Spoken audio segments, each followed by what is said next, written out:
ব্রাহ্মণবাড়িয়ায় চুরির মামলার জামিনের নথিতে কৌশলে পালিয়েছে হত্যা মামলার আসামি। আয়নাবাজির চাঞ্চল্যকর এ ঘটনা এখন টক অফ দ্য টাউন। তদন্তে করা হয়েছে দুটি আলাদা কমিটি। সাময়িক বহিষ্কার করা হয়েছে ৮ কারা কর্মকর্তা কর্মচারীকে।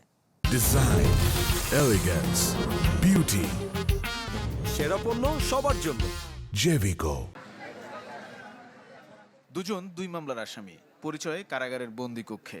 সেখান থেকে বাড়ে সখ্যতা, বন্ধুত্বের সম্পর্কের আড়ালে ফন্দি আটেন জেল পালানোর। ২০০০ টাকায় হয় দফারফা।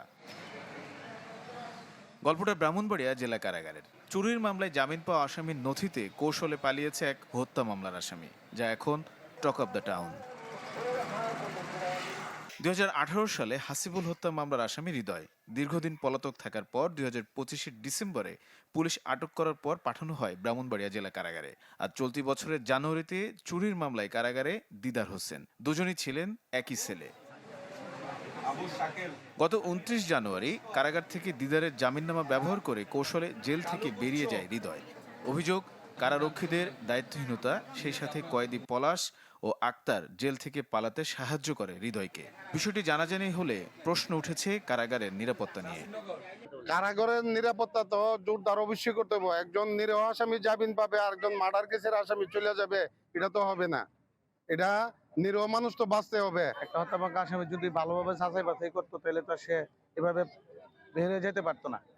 এই ঘটনায় জেলার মঞ্জুরুল ইসলাম বাদী হয়ে একটি মামলা করেন, তবে এখনো পলাতক রয়েছে হৃদয়। জামিন হয়েছিল দিদার নামের ১৫১ ধারার একজন বন্দী, এবং যেটা দিদারের নাম ব্যবহার করে যে আসামিটা ঢুকছে ৩০২ ধারার বন্দী হৃদয় নাম।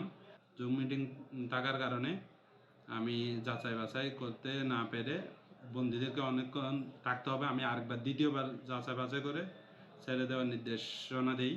অবশ্যই সবাই এটা থেকে সাবধান হবে। আর এছাড়া আমরা পুলিশ সুপার মহোদয়ের সাথে কথা বলেছি, আমরা বিভিন্ন জায়গায় পয়েন্ট বসিয়ে যেটা চলে গেছে এটা ধরার চেষ্টা চলছে, এবং নির্দেশনা এইটাই যে এই ধরনের কাজ যেন আর কোনোদিন কোনোভাবে কোনো অবস্থাতেই না হয়। আইনজীবীরা বলছেন এটা কারা কর্তৃপক্ষের অবহেলা ছাড়া কিছুই না। বর্তমানে প্রতিটি কেস কার্ডের সঙ্গেই ছবি একটা সম্মিলিত থাকে এবং আসামির ছবিও থাকে। এইগুলো তারা খতিয়ে দেখলে হয়তো বা একজন আসামির জায়গায় আর অন্যজন আসামি বেরিয়ে যাওয়ার সম্ভাবনা ছিল না। আমি মনে করি এই জায়গাটাতে তাদের গাফিলতি আছে। ঘটনা তদন্তে আলাদা কমিটি করেছে চট্টগ্রাম কেন্দ্রীয় কারাগার এবং ব্রাহ্মণবাড়িয়া জেলা প্রশাসন। সাময়িক বহিষ্কার করা হয়েছে ডেপুটি জেলার আজহারুল ইসলাম, প্রধান কারারক্ষী শাহাদাত হোসেন সহ ৬ কারারক্ষীকে। Desk report, channel 24।